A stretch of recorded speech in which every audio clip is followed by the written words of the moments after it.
ओम नमः शिवाय। सोमवती अमावस्या की कथा। एक गरीब ब्राह्मण परिवार था। उस परिवार में पति पत्नी के अलावा एक पुत्री भी थी। वह पुत्री धीरे धीरे बड़ी होने लगी। उस पुत्री में समय और बढ़ती उम्र के साथ सभी स्त्रियोचित गुणों का विकास हो रहा था।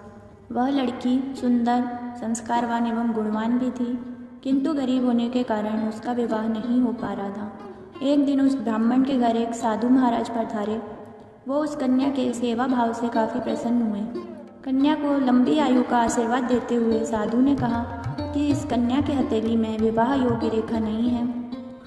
तब ब्राह्मण दंपत्ति ने साधु से उपाय पूछा कि कन्या ऐसा क्या करे कि उसके हाथ में विवाह योग बन जाए। साधु ने कुछ देर विचार करने के बाद अपनी अंतर्दृष्टि से ध्यान करके बताया कि कुछ दूरी पर एक गांव में सोना नाम की धोबिन जाति की एक महिला अपने बेटे और बहू के साथ रहती है, जो बहुत ही आचार विचार और संस्कार संपन्न तथा पति परायण है।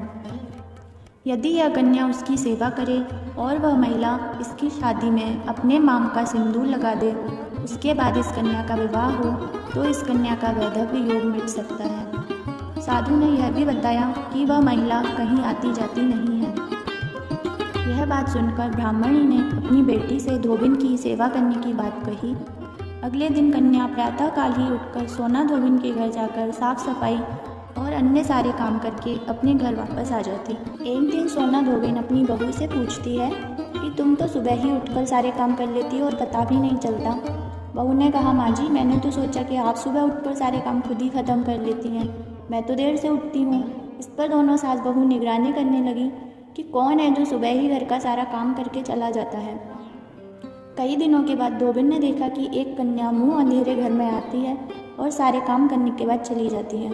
जब वह जाने लगी तो सोना धोबिन उसके पैरों पर गिर पड़ी और पूछने लगी कि आप कौन हैं, इस तरह छुपकर मेरे घर की चाकरी क्यों करती हैं। तब कन्या ने साधु द्वारा कही गई सारी बात बताई। सोना धोबिन पति परायण थी, उसमें तेज था।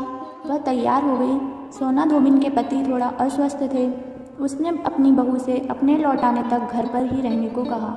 सोना धोबिन ने जैसे ही अपने मांग का सिंदूर उस कन्या की मांग में लगाया, उसका पति मर गया। उसे इस बात का पता चल गया। वह घर से निराजल ही चली थी, यह सोचकर कि रास्ते में कहीं पीपल का पेड़ मिलेगा तो उसे भंवरी देकर और उसकी परिक्रमा करके ही जल ग्रहण करेगी। उस दिन सोमवती अमावस्या थी।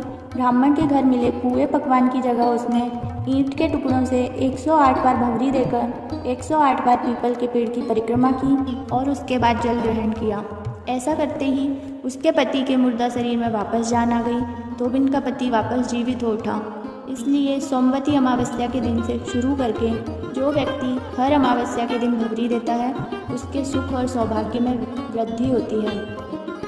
पीपल के पेड़ में सभी देवों का वास होता है, अतः जो व्यक्ति हर अमावस्या को न कर सके, वह सोमवार को पड़ने वाली अमावस्या के दिन 108 वस्तुओं की भंवरी देकर गौरी गणेश का पूजन करता है, उसे अखंड सौभाग्य की प्राप्ति होती है।